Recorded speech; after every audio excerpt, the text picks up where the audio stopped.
Sejam muito bem-vindos, sejam muito bem-vindas, fãs da Bundesliga. Eu me chamo Guilherme Ferreira e recebo vocês para mais um episódio do Chucrute FC, episódio que vai destacar mais um jogo emocionante protagonizado pela seleção da Alemanha, mais um jogo com um gol decisivo marcado nos minutos finais, mas dessa vez a Alemanha foi a vítima desse gol e o Equador foi quem saiu feliz de campo. O Equador venceu a Alemanha de virada por 2-1, jogando lá no estádio de Nova Jersey, e com isso a gente pôde presenciar uma festa belíssima da torcida equatoriana nas arquibancadas, contrastando com a frustração dos jogadores alemães. A Alemanha já estava classificada, já tinha a primeira colocação do grupo assegurada, ainda assim sai dessa fase de grupos com esse gosto amargo. E para me ajudar a analisar o que de mais importante aconteceu ao longo desse duelo pela Copa do Mundo, eu recebo ao meu lado, como de costume, o meu xará Guilherme Monteiro. Tudo bem por aí, amigo? Seja muito bem-vindo a mais um episódio. Tudo certinho aqui, por aqui, amigo. Uma atuação bem decepcionante, né, no geral da Alemanha. A gente entende que a classificação encaminhada dá uma sensação de relaxamento, mas assim, ao mesmo tempo, dá sinais ali que as coisas estão acertadas, mas ao mesmo tempo nem tanto assim, sabe? Eu acho que acendeu ali algumas preocupações também, em termos principalmente de postura dos jogadores da Alemanha essa partida, e a gente vai discutir um pouquinho essa partida. Exatamente, exatamente. Vamos passar pelos principais pontos que aconteceram ao longo desse jogo, mas antes quero deixar aqueles recadinhos de sempre, agradecendo a todo mundo que acompanha o trabalho do Chucrute FC, agradecendo também aos nossos parceiros do Alemanha FC e do Fußball Brasil, que também estão trazendo uma cobertura ampla do que acontece com a seleção da Alemanha nessa Copa do Mundo. E vamos lá, Xará, começando a falar sobre esse jogo mais efetivamente. A Alemanha tinha a oportunidade de preservar seus principais jogadores, porque já tinha, como eu falei, a primeira colocação da chave assegurada, mas o Julian Nagelsmann optou por não fazer assim. As duas únicas mudanças no time titular em relação às duas primeiras partidas, contra Curaçao e Costa do Marfim, foram forçadas. O Nico Schlotterbeck, como sabemos, sofreu uma lesão grave, acabou sendo cortado da Copa do Mundo e foi substituído pelo Antônio Rüdiger. E na lateral esquerda, o Nathaniel Brown, com um desgaste muscular, também não atuou nessa quinta-feira, e o David Raum ganhou a vaga para esse duelo contra os equatorianos. O Julian Nagelsmann foi até questionado na véspera desse jogo sobre os motivos para não usar mais reservas nessa partida. Ele falou que o time precisava de mais entrosamento, que precisava de mais rodagem, ser mais testado junto ao longo dessa Copa do Mundo, que ele ainda não havia sentido que era necessário preservar jogadores por conta do desgaste. E, Xará, depois de ver essa atuação, acho que a gente fica com a impressão mesmo de que o time precisa de mais conjunto, precisa de mais rodagem. O time titular da Alemanha ainda precisa de mais evolução para mostrar que pode chegar longe nessa Copa do Mundo. A Alemanha até chegou a abrir o placar cedo com Leroy Sané, jogador talvez mais criticado dos dois primeiros jogos da Alemanha nessa Copa do Mundo, mas depois tomou a virada numa atuação que, olha, difícil salvar alguém que você possa dizer que teve uma atuação correta, que teve uma atuação positiva. E quando tanta gente acaba indo abaixo do esperado dentro de campo, é um sinal muito forte de que coletivamente as coisas não funcionaram bem. E de uma forma geral, Xará, o Equador foi de fato o time superior em campo, foi quem mais teve controle da partida ao longo dos 90 minutos. Você também vê dessa forma? Também acha que Julian Nagelsmann e seus jogadores foram superados por Sebastian Becassese e o time equatoriano? Quem diria que um súdito de Jorge Sampaoli conseguiria esse feito, né? Eu acho que é por isso que a Copa do Mundo é o que é, sabe? É um treinador que eu ainda acho bem questionável, mas enfim, conseguiu sim mostrar boas coisas aí na partida, nessa Copa do Mundo em geral. Assim, eu acho que o Equador, acho que nenhuma outra seleção além da Alemanha, a seleção brasileira, me fez realmente ficar irritado vendo o jogo, mas a seleção do Equador conseguiu essa capacidade, no sábado passado, assim que gravamos o programa, eu prontamente, assim, sem muita coisa para fazer, eu falei, liguei no jogo contra a Curaçao. E aí, gente, assim, é um time que é bom de ver, é um time que tem coisas legais de ver. E elas hoje se potencializaram, né? E só faltou, como tem faltado para a seleção do Equador no geral, os gols. E hoje eles aconteceram, mas é um time que basicamente fez o que a gente esperava, né? A gente até comentou aqui no podcast passado da questão física.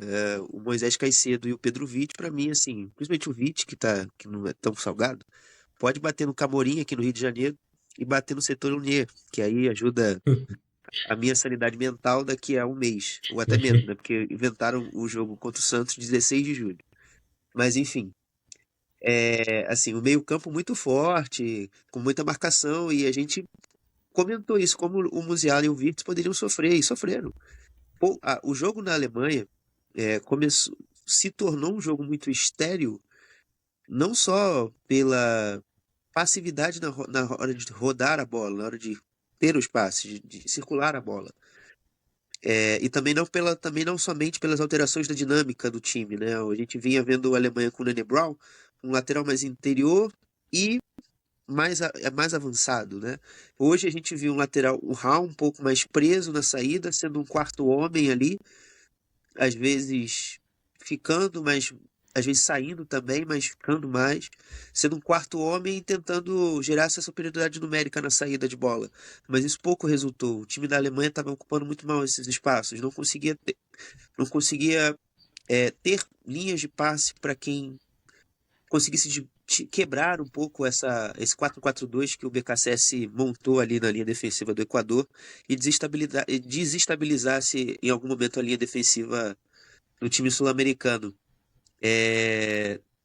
E é isso, sabe? Eu acredito que o gol foi realmente ali, parabéns ao Zané, uma bela finalização, mas uma jogada em bola parada que eu acho que não havia outra hipótese da Alemanha marcar gols hoje a não ser numa jogada de bola parada.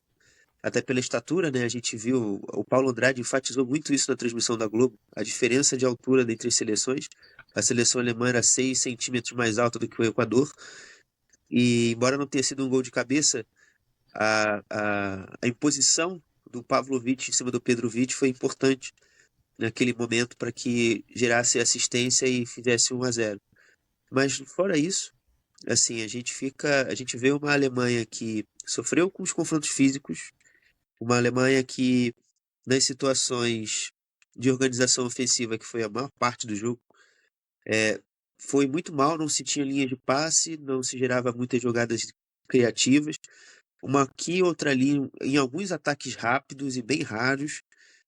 E um time que defensivamente estava perdido, estava confuso. Eu acho que a tradução disso é um lance onde uma bola jogada na profundidade, o Tá chuta a bola que estava tranquila para o Neuer defender e só não sai o gol do Equador porque o Itai Plata não conseguiu chegar na bola, não conseguiu chegar na bola e cabecear para o gol. Esse apelido me quebrou, não conhecia. Ah, Agora, eu não sou Flamengo, você sabe disso, mas a torcida do Flamengo criou o Carrascol e o Itai Plata, que é genial, pô. Não tem como. muito bom, muito bom. Tenho que admitir que chega perto do nível do Pedro Álvares Pardal. Mas, enfim, você falou de como a Alemanha não conseguia criar muita coisa em organização ofensiva, de como não achava muitas linhas de passe, e aí acho que tem muito mérito do trabalho da seleção do Equador, porque a gente via a dedicação dos jogadores equatorianos sem a bola e ela era muito grande. E era uma dedicação que se baseava muito nos encaixes individuais. O Kimi estava muito acompanhado pelo Angulo, o Wirtz muito acompanhado pelo Hincapié. Mesmo quando o Wirtz se deslocava ali pela região mais central do campo, o Hincapié saía da lateral e acompanhava o camisa número 17 da seleção da Alemanha. Então, acho que isso foi o que tornou difícil a vida da seleção da Alemanha, porque sempre que alguém procurava, olhava para frente e encontrava um jogador da Alemanha para buscar um passe, esse jogador estava sendo acompanhado de perto por alguém vestindo amarelo. E agora, pensando pelo lado alemão, isso é algo que precisaria fluir melhor, porque é possível que a Alemanha encontre desafios semelhantes ao longo das próximas fases da Copa do Mundo, e de agora em diante, erros desse tamanho, atuações desse nível não serão mais toleradas sem uma eliminação e uma volta para casa, talvez antes do esperado.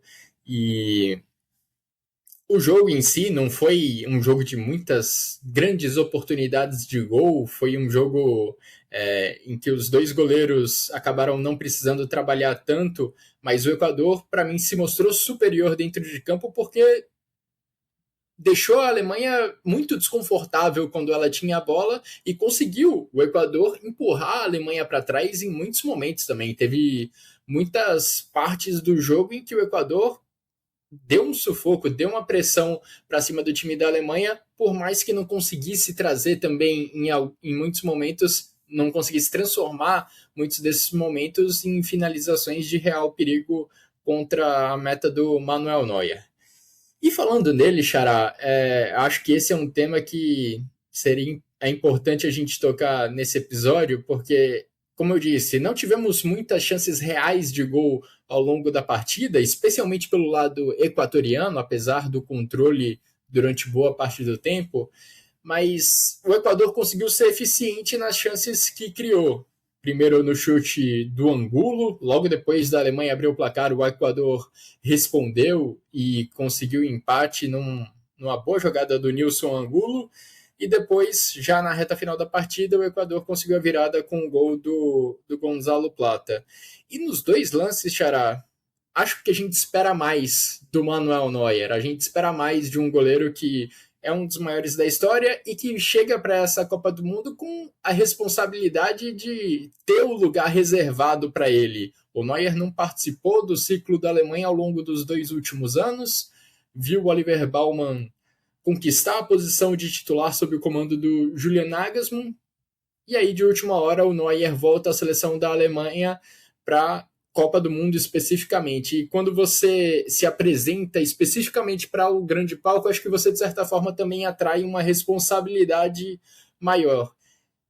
E nessa partida contra o Equador, o Neuer não correspondeu a essa expectativa e lembrou mais o Neuer que a gente viu em alguns momentos da temporada da Bundesliga, com algumas falhas que também geraram gols a favor dos adversários do Bayern de Munique. A gente teve momentos, claro, de grande brilho do Neuer, principalmente ali na Champions League contra o Real Madrid, com algumas defesas espetaculares, mas é importante lembrar que durante a temporada da Bundesliga ele também mostrou momentos bem ruins, bem questionáveis, e eles voltaram a aparecer nesse jogo de Copa do Mundo. Acho que não teve nenhuma falha clara, né, Xará? Mas são lances em que a gente pensa que um cara do tamanho do Neuer deveria fazer algo melhor.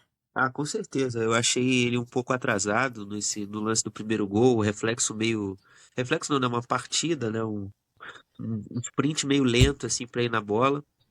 E eu acho que realmente ele foi mais tempo de reação mesmo ali no lance do segundo gol, né?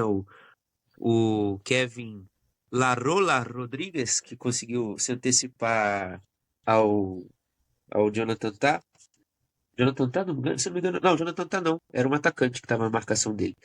Conseguiu se adiantar em relação ao o atacante da seleção alemã, que ali ainda era o Wirtz, se eu não me engano, e conseguiu ganhar o duelo e, e fez o gol Plata na pequena área, mas eu acredito.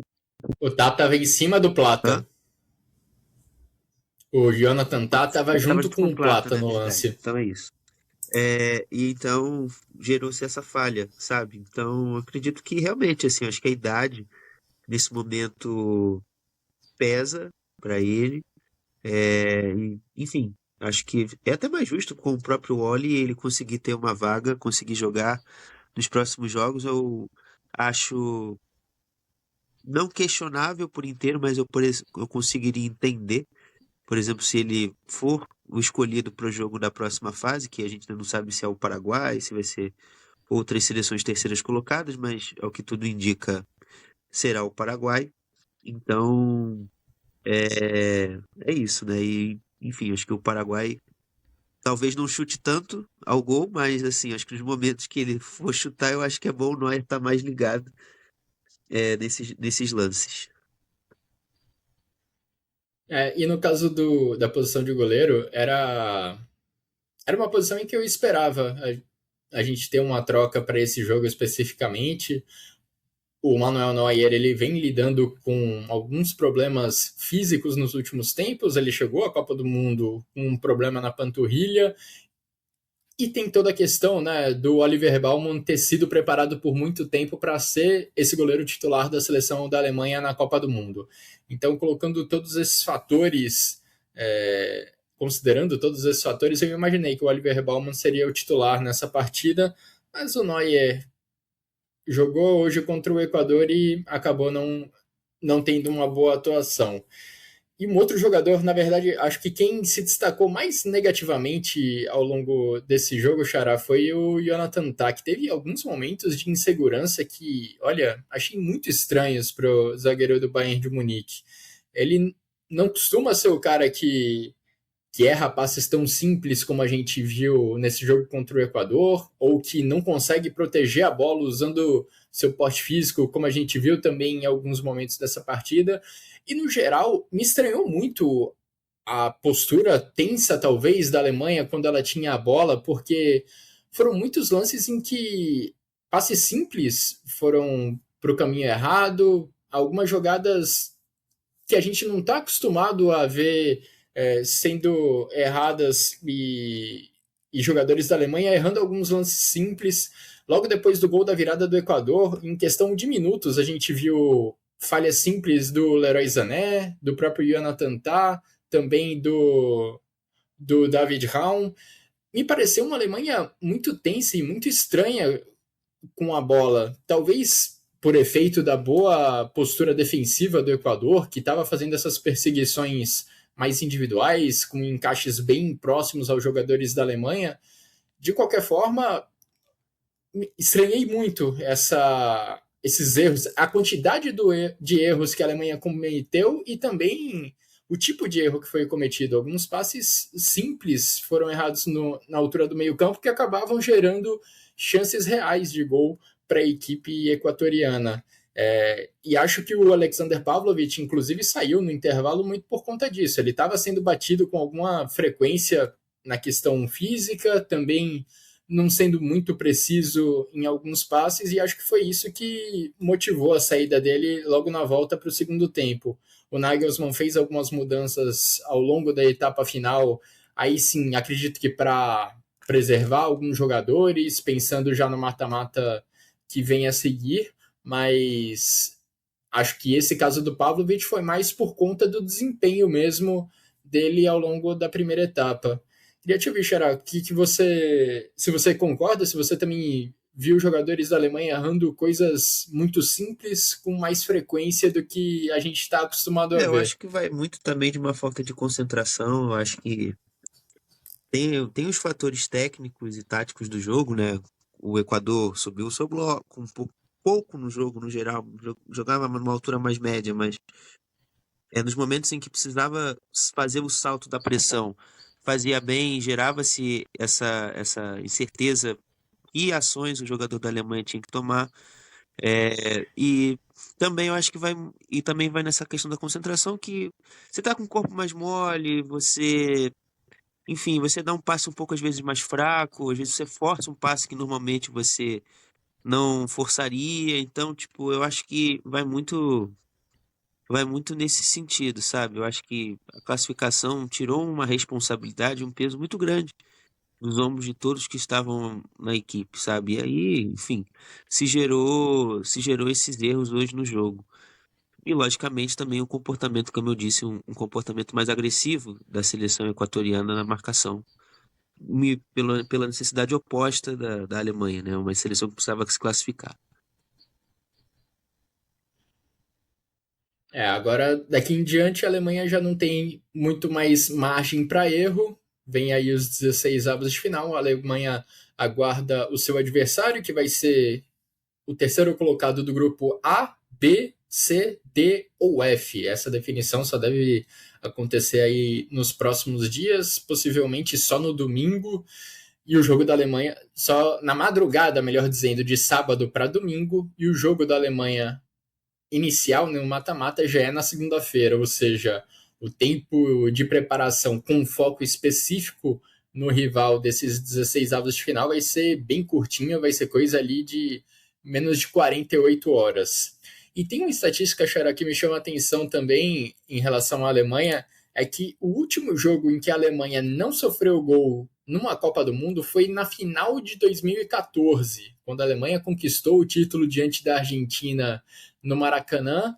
De lá para cá, a Alemanha disputou 9 partidas, todas elas pela fase de grupos, né? Em 2018, 3 jogos, 22, 3 jogos, e agora em 26 mais 3. E em todas essas partidas, a Alemanha foi vazada pelo menos uma vez. É uma estatística preocupante para a Alemanha como um todo, especificamente para o Manuel Neuer, que é um goleiro de quem a gente espera atuações de maior destaque, que seja capaz de deixar o adversário sem fazer nenhum gol durante um jogo, e daqui em diante, no mata-mata, sofrer um gol pode representar um dano muito grande para as aspirações da equipe alemã.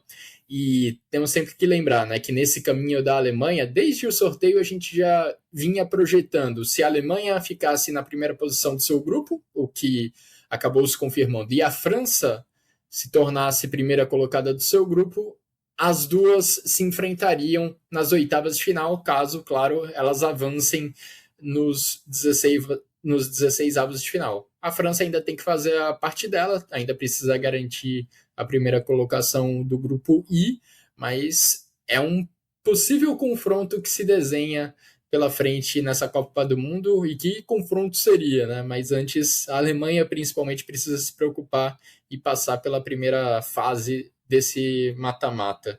E falando um pouquinho mais, Xará, sobre o que está acontecendo da Alemanha com a bola no momento ofensivo, a gente viu Florian Wirtz e Jamal Musiala terem momentos de brilho na estreia contra a Curaçao, com um placar de 7-1, mas naquele mesmo podcast nosso em que a gente repercutiu essa vitória, a gente falou que a Copa do Mundo para a Alemanha começaria de fato no jogo seguinte contra a Costa do Marfim.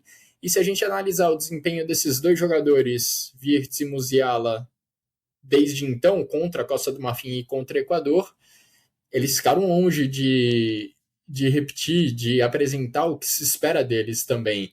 Acho que a capacidade criativa da Alemanha e o potencial da Alemanha para essa Copa do Mundo passa muito pelos pés desses dois jogadores, e acho que eles ainda não estão conseguindo entregar. Nesses dois jogos, especificamente mais recentes, eles não conseguiram entregar também o que se espera. Acho que é muito fruto dessa marcação forte que a gente viu, né, Xará, nos dois jogos, protagonizada pela Costa do Marfim e também pelo Equador, mas daqui em diante a gente também não deve esperar muitas marcações frágeis, então acho que é hora desses dois caras elevarem o nível do seu jogo para poder contribuir mais para a Alemanha, para que ela crie mais oportunidades de gol, algo que faltou agora contra o Equador. Sim, sim, eu acho que agora também é muito uma questão mesmo deles mesmo com eles, né? Acho que, assim, acho que a gente não pode esconder do jogo. A gente não viu hoje mais do que no jogo passado. No jogo passado eles realmente foram batidos por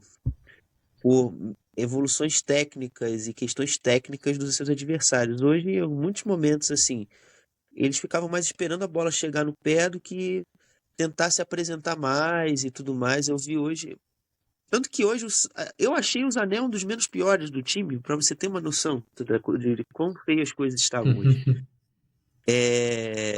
Então, sabe, eu acho que hoje, aquela história que às vezes a gente conta nos podcasts do Bayern, né? Que é aquele tropeço ali que eventualmente iria acontecer, sabe? Que poderia acontecer, mas, assim, a gente pode esperar, eu pelo menos espero, um jogo, principalmente de mentalidade desses dois, muito melhor. Eu acho que até porque esses jogos que passaram, eu acredito que tenham dado casca, né? Eu acho que eles um pouco mais inteligente para tentar encontrar meios mesmo de driblar essas marcações implacáveis que a gente tem visto durante essa Copa em relação a eles, né? Todo mundo sabe que eles são as referências técnicas, logicamente eles vão atrair mais atenção. Mas eu acredito que eles estejam um pouco mais. Espero, pelo menos, que no próximo jogo contra o Paraguai, que ali você tem, pelo menos o Matias Galarça, que a gente conhece um pouco mais, jogou no Coritiba, jogou no Vasco aqui no Brasil, que são jogadores. É um jogador de bastante. De tentar conter realmente, um jogador mais defensivo, de tentar eliminar as ações desses jogadores mais criativos. Então, eu acredito que serviu, sabe? Pelo menos para eles entenderem como podem jogar nos próximos jogos e fazer com que a seleção cresça. E assim, eu acredito que um jogo contra uma seleção mais forte, acho que a Alemanha, infelizmente, eu não sei se realmente essa estrutura com Havertz, Sané, Musiala e Wirtz é autossustentável, porque é o que a gente está comentando já insistentemente, gente. Falta pressão na bola, falta. Tem gente que consegue roubar. A gente só tem um cara que rouba, que é o Imetia. E hoje o Imetia fez um jogo abaixo e olha o desastre que foi o jogo da seleção alemã. A gente está falando de um jogo onde a Alemanha quase não recuperou a bola. E às vezes que recuperou foi porque o Equador errou um passe, sabe? Então a gente. E essa Copa, eu já enfatizei no podcast passado, é a Copa das Transições, gente. O Brasil ganhou um jogo ontem fazendo 2 gols, sendo que um mal anulado de roubando a bola, recuperando a bola no campo ofensivo, gente. Então, caraca, Nagelsmann, até quando você vai insistir na sua plena e integral convicção, sabe? Eu acho que tem que haver alguma mudança. Eu já realmente já não consigo mais crer com que esse sistema, com esses 4 jogadores juntos, funcione. Enfim, aí até desvio um pouco da pauta, mas acho que precisava falar isso, porque é algo que estava me gerando curiosidade, curiosidade não, né? Até atenção, sabe? Eu acredito que vai muito por aí. E você sobre os gols, cara, que a Alemanha não para de sofrer gols em Copas, eu acho que vai muito também da estratégia que a DFB pensa para o seu planejamento de treinadores. São treinadores que têm uma cultura bávara e do Bayern muito grande, de querer sufocar o adversário e tudo mais, mas às vezes os elencos e tal, os plantéis não tinham um grau de maturação e às vezes os jogadores talvez não estivessem nos seus melhores momentos físicos e técnicos para conseguir também atender às demandas que esses modelos de jogo exigem. Sabe, eu acho que vai muito disso. E hoje, e aí também tem uma questão geracional, né?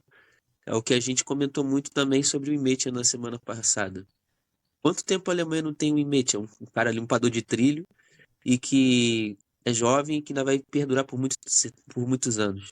A Alemanha não tinha esse jogador desde o Sami Khedira, então é complicado também, sabe? A Alemanha não soube renovar nessa posição um jogador líder e também defensivamente, né? Os seus zagueiros, que também, além de embora altos e muito bons construtores, não são jogadores dos mais velozes e com bom controle da profundidade. Então, juntou a um somatório coletivo, eu acho que esses problemas defensivos da Alemanha nas Copas passadas e que, logicamente, ainda permanecem nessa, porque muitos deles, ou pelo menos muitos deles não, mas alguns deles ainda estão ainda em atividade nessa Copa de agora.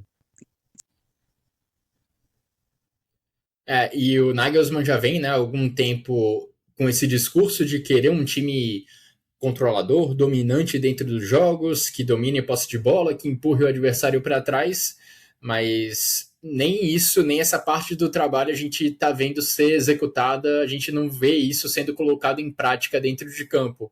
Contra a Costa do Marfim e contra o Equador, os adversários da Alemanha tiveram alguns bons momentos de controle da partida e a Alemanha foi, em muitos momentos, empurrada para trás, foi forçada a ficar sentada ali dentro da própria grande área se defendendo. Tudo bem que, principalmente nesse jogo contra o Equador, não foram muitas as chances cedidas pelo time alemão, mas o Equador conseguiu ser eficiente, contando vamos dizer, com uma insegurança do Manuel Neuer para converter essas poucas chances em gol. De qualquer forma, sinal de alerta para a seleção da Alemanha tá ligado. Além de uma atuação coletiva que ficou bem abaixo do esperado e sem conseguir traduzir em campo as ideias do seu treinador de controle de jogo e de posse de bola sendo dominante, a gente também viu atuações individuais abaixo do esperado. Já falamos sobre o Manuel Neuer, destaquei também o Jonathan Tah, estranhamente perdendo muitos duelos defensivos e cometendo alguns erros de passe também simples, alguns erros grosseiros que a gente viu se espalhando pelo restante do time.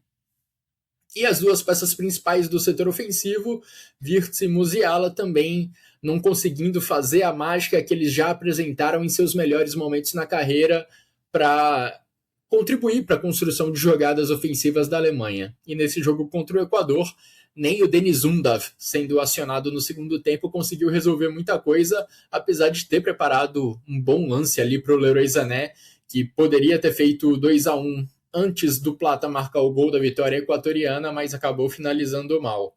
Agora a Alemanha espera o seu adversário da próxima fase, como o Xará falou. No momento é o Paraguai que está no caminho alemão, mas as coisas ainda podem mudar bastante. Essa nova fórmula, esse novo formato de disputa da Copa do Mundo acaba deixando as coisas muito, muito confusas, eu diria, para a definição dos confrontos de quem enfrenta terceiros colocados. Eu tenho consultado muito o site do The Athletic para ver as probabilidades de confronto dessa próxima fase. No momento, o Paraguai é o adversário mais provável, 32%, mas a Austrália tem 28% de chance de ser o próximo adversário da Alemanha e a Suécia tem 15%.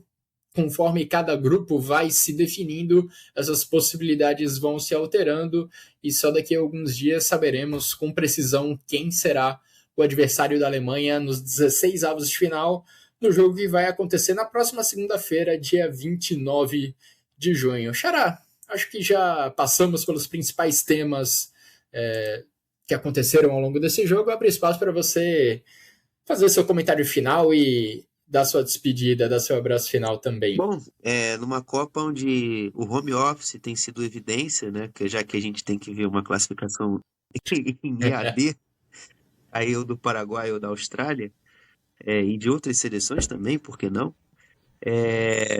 Acredito que assim, eu acho que serviu para hoje, foi aquele puxão de orelha quando a gente faz besteira e os nossos pais nos dão uma bronca. Eu acho que hoje ficou a lição e acho que para o dia 29, 5 da tarde, acho que a postura será outra e a Alemanha tem tudo para conseguir avançar e aí sim pegar um grande time, uma grande seleção como a França.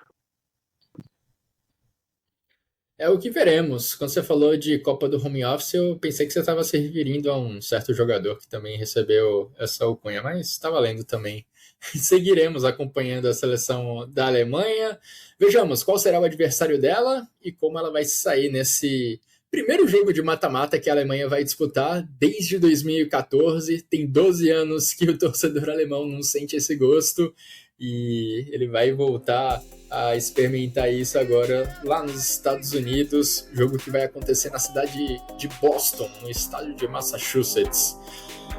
Um grande abraço a todos, muito obrigado a quem nos acompanhou até aqui nesse episódio do Chucrute FC. Agradeço ao Xará, primeiramente, pela participação nesse episódio do Chucrute FC. Agradeço a todo mundo que nos acompanhou até aqui. Um grande abraço a todos e até a próxima.